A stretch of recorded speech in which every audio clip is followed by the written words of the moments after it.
This is a story about the importance of truly knowing people. You may think you have a good read on someone, but in reality, you have no idea what they're thinking or what they're capable of. This happened maybe 4 or 5 years ago. The struggle of everyday life was starting to wear thin on me and my girlfriend Stacy. She suggested that we rent a cabin out in the woods just to escape for a few days. Naturally, I loved the idea, but I wasn't exactly rolling in the cash. So she floated another idea. My best friend Randy and his girlfriend were close to us, so she suggested that they come with us to make it like a couple's getaway. It would be fun hanging out, and they would be able to pay for half the trip. I loved the idea, and when I presented it to Randy, he was on board immediately. Since we were taking this trip in the middle of winter, we wanted a cabin with a fireplace and somewhere that would just give us that warm and cozy feeling. Stacy found a place, and we booked it for the end of that month. We were excited and started planning meals and other fun stuff to do at the cabin. Less than a week until the trip, Randy and his girlfriend broke up. The breakup was sudden, and it didn't end well. Stacy and I tried to figure out if we should offer Randy his money back or just not say anything. We really didn't have the funds to do this alone, but it's also not fair to make Randy pay for half a trip that he's not even going on. I called Randy to talk about it, and he told me not to worry about it. I offered several times to give him his money back, but he insisted that we still go and have a romantic getaway. When I told Stacy the news, she was excited, and we started getting pumped for our trip alone. The next day, which was only a few days before the trip, Randy told me that he found someone else to go on the trip with us. I told him that I wasn't crazy about that idea, and when Stacy heard, she agreed. We didn't really want to travel with some random rebound that even Randy barely knew. I tried explaining to him that travel compatibility is a real thing, and that we know nothing about this woman. Randy begged, and after a few minutes, he talked me into it.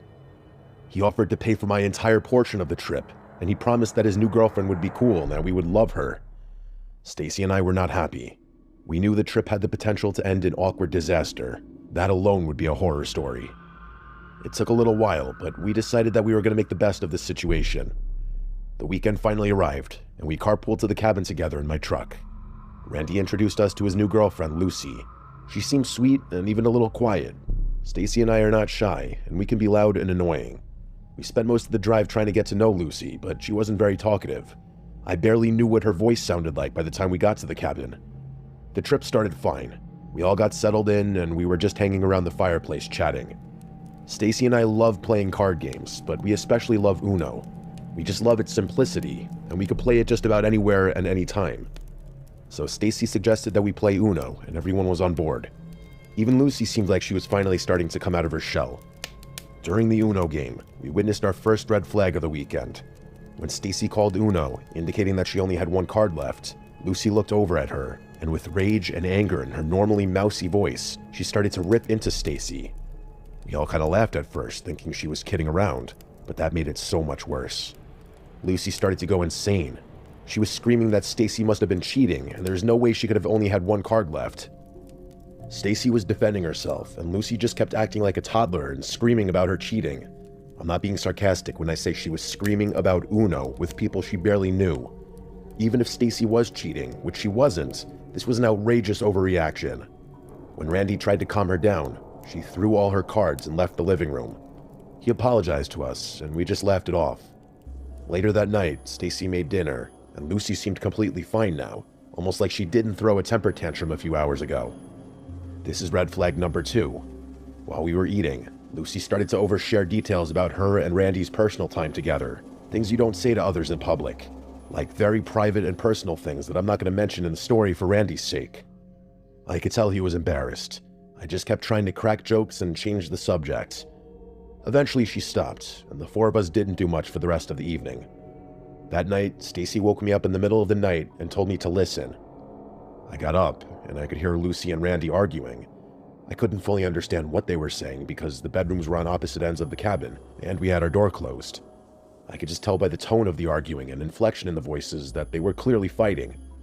The awkwardness of this was crazy, and we didn't want to make Randy feel any worse, so we pretended that we didn't hear it, and we decided not to mention it the next day. The next morning and day were uneventful. Randy seemed distant, and we barely saw or heard from Lucy. It wasn't until that night that things got weird. At some point in the middle of the night, I woke up to Randy standing over me. It scared the hell out of me. I asked him what he was doing, and he looked terrified. He He asked if he could stay in our room tonight and if we could keep the door locked. I was confused and asked him if he could explain why. Apparently, he woke up during the night and Lucy was standing at the bottom of the bed, just staring at him. When he asked what she was doing, she just shrugged and said that she was watching him sleep, just in case, whatever that means. He said they stared at each other for a moment, and then she just turned and walked out of the room. Several minutes later, she still didn't return to the room. He decided to get up and go check on her and make sure she was okay, and that's when he noticed something on her side of the bed. He moved the blanket a little bit, and right there on the bed was a large knife. That's when he decided to sneak over to our room. He quietly walked through the dark cabin, trying not to make a noise. When he got to the living room, he heard Lucy humming to herself and wandering around like she was almost dancing. He said it kind of looked like she was sleepwalking, but worse. When she was almost at our bedroom door, the floor creaked subtly and she stopped humming. She turned to his general direction, and in an ominous voice, she said, "I see you." Randy said that it didn't even look like she was looking at him, just in his direction. After that, she turned around and continued to hum and skip around the dark cabin. That's when he entered our room and locked the door. I was trying to process all of this, and at the same time, Stacy woke up. We were in the middle of nowhere, so we didn't really know what to do. Lucy could have very well just been in some sort of elaborate sleepwalking state, but I don't know if that explains the knife. While we were contemplating, we could still hear Lucy pacing around the cabin. A few minutes later, we heard the front door to the cabin slam shut. We opened the bedroom door, and Lucy wasn't there. Randy looked out of the window and saw Lucy heading into the freezing cold forest with a t-shirt and a pair of shorts on. Randy ran to his bedroom and screamed because the knife was gone. Stacy said we had to go out and get her and couldn't just let her wander in the woods in the middle of the night, especially if she was sleepwalking. Randy was terrified and wanted nothing to do with his new girlfriend. Stacy went back to our room and started putting on warm clothes and a jacket. Randy was pleading with her to just call a park ranger or something. I've known Randy my entire life, and I've never seen him this scared. During our brief discussion in the bedroom, we heard the cabin door open and close again. We all got quiet and listened intently. We heard Lucy stomping down the hall toward her and Randy's bedroom. She was still humming. We stayed in our bedroom that night and didn't sleep at all. At 6 in the morning, we heard Lucy in the kitchen washing dishes. We all went out there, and she greeted us like nothing was wrong. Stacy and I chalked this all up to Lucy just being a bit off, and Randy going through some of his own issues since he had just broken up with his long-term girlfriend before this trip.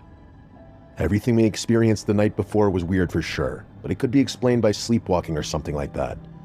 Randy was convinced that something darker was at play here, but Stacy dismissed it right away.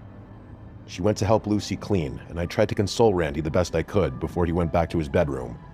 Not 2 minutes later, he texted me and told me to go to his bedroom right now and not to tell anyone. I went over there, and he showed me something horrifying. While he was packing up his stuff, he moved Lucy's bag. When he set her bag down, a large knife fell out of the side, the same knife that Randy saw the night before. I could see and feel how scared Randy was. He put the knife back in her bag and waited in the living room for everyone else to be ready to leave. The drive home was full of tension. Just knowing that Lucy had that knife in her bag freaked me out. Thankfully, we made it home safe and physically unharmed. Randy ghosted Lucy after that, and she must not have cared because she never tried to get a hold of him either. Occasionally, Stacy will still try to find Lucy on social media, but she's never had any luck. She's even looked at inmate lockup records and still no Lucy. It's like there's no record of Lucy existing, making us feel like she was clearly using a fake name. But if that's the case, what did she want? I wonder if she intended to hurt Randy. Truly, I have no idea what to think about that weekend. The fact that she had the knife and there's no record of this woman just makes me think whoever she was, she had dark intentions. I guess it's good that, for whatever reason, she didn't act on them.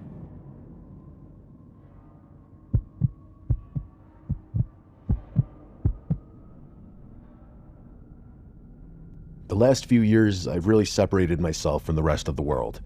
I've always been someone who likes to be alone, and I don't love the company of others except for some very few people in my life. A few years ago, I was at the height of my introverted personality. I would go out of my way to find peace and quiet. During this time of my life, I would often find cabins and other secluded places to stay on the weekends whenever I had the funds to make it happen. That may seem ridiculous to some people, but my anxiety for just normal interactions with people was so bad at this point that I would go to those extreme lengths just to be alone. This extreme habit continued for about 2 years. During that time, something happened at one of my weekend cabin getaways that really freaked me out. The weekend started like any other one. I found a secluded cabin about 2 hours from home and made the trek out there. I usually would use that weekend time to hike, spend time outdoors, and mostly just catch up on reading. I love to read, and being out in the wilderness where it's quiet always helps me to relax and concentrate. I arrived Friday evening at the cabin, made a small dinner, read a few chapters of my book, and went to bed early. The next morning, I decided to take a long hike. I've always just found peace being outside in nature.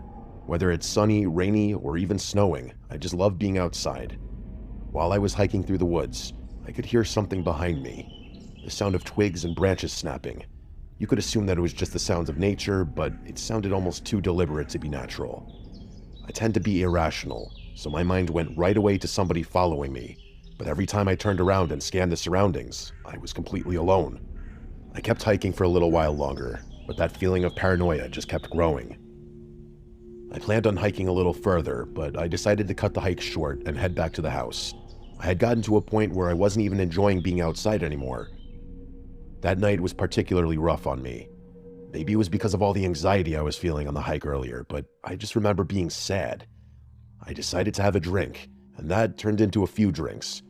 Once I started to feel the drinks hitting my system, I felt better, and all that anxiety from earlier slowly disappeared. I tried to read, but instead, I just put on some music and started to vibe. Around 11 that night, I thought I heard a knock at the door. I turned the music off and made my way to the door. The front door was a heavy wooden door with 2 rectangular windows set into it. I looked outside and saw nothing, so I walked away, and before I could sit back down, I heard another knock at the door. I went back over to look out, and this time, someone was standing there, but it was too dark to make out any details. Before I said anything, I turned on the front light, which mostly illuminated the man standing out there. He didn't look scary or disheveled. It was the opposite of that. A clean-cut man with a suit was standing on the other side of the door. He was about 6 feet tall, had an athletic build, and was clean-shaven with a slicked-back haircut. This man was clearly out of place. He looked like he was ready for a business meeting, not a nighttime walk in the woods. I couldn't figure out why a man in a suit would randomly show up to a secluded cabin at 11 p.m. From my side of the door, I asked the man if he was okay and what he wanted. There was a weird and almost unnatural pause before the man answered. It was almost like he was processing what I was saying before he answered. Then he finally answered and said that he was driving with his girlfriend earlier. He claimed that he had spent hours walking around looking for her, and now he's lost. He asked if he could please come inside so he could call someone for help. On its own, this was alarming and unsettling, just because a random stranger appeared at the door in the middle of the woods. But one of the most unsettling parts of this was his lack of any emotion in his voice. This did not sound like a man who was lost and missing his girlfriend. He sounded completely void of emotion. I told him to back away from the door and wait at the end of the driveway, and that I would call someone for help. He paused again and looked around slowly. With that same lack of energy, he said that he really needed to come inside. Something was outside, and if he didn't get inside for help, he was going to be in trouble. The tension I felt at this moment is almost indescribable. I told him I was calling the police and that he could either wait outside or leave, but I was not letting him inside the cabin. As I walked away from the door to grab my phone, I heard him say that he wanted to hide inside the cabin.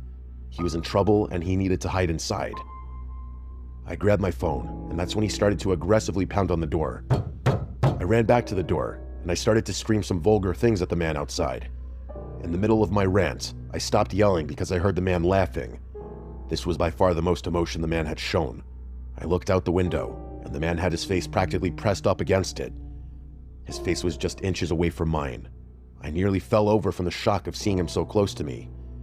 In a calm voice, he said, "Come on, Victor, just open the door already." Somehow, this stranger in a suit knew my name. I was frozen for a few seconds, and then without thinking, I dialed 911 and I told them that I was staying at a cabin and a strange man was trying to break in. As soon as I hung up the phone, I looked out the window, and nobody was there. For almost 15 minutes, I waited for the police, and I never once stopped looking out the window. During that time, I didn't see any movement outside. It was one single patrol car, and when he got there, I opened the door and let him in quickly. I told the cop everything, and he seemed concerned and confused. He told me that none of the other surrounding residents reported anything weird, and this was the first time he had ever gotten a call like this. The cop was nice and could tell that I was a nervous wreck. He suggested that I drive into town and stay at one of the hotels if I was still scared. I told him that I had been drinking and that I didn't feel comfortable driving my car, but I didn't want to stay there alone. He was nice enough to offer to drive me into town. As we were walking to the patrol car, I heard the officer make a weird sound, almost like he was shocked. I asked what was wrong, and he pointed to the tires of my car in the driveway. My tires were deflated, and it looked like they had been slashed. I started to unravel a bit, and the cop did a good job of keeping me as grounded as I could be. He drove me to a nearby hotel and stayed with me in the lobby until I could get in touch with my dad. I stayed in that hotel that night, and my dad came to pick me up in the morning and help me sort out the details of getting my car towed. The owner of the cabin reached out to me a million times to apologize, but I just didn't care. I wanted this experience to be over. I didn't even ask for a refund. Some people have floated the idea to me that somehow the owner of the cabin was involved in this nightmare, or that the owner himself was the man in the suit, but I don't think so. The man had a picture of himself on his profile, and the man in the suit looked nothing like this guy. I never got any answers, and I'm sure I never will. I still get chills to this day when I think about that night. Even seeing those stupid prism windows freaks me out. I hate knowing that somewhere out there, this man is potentially still terrorizing people.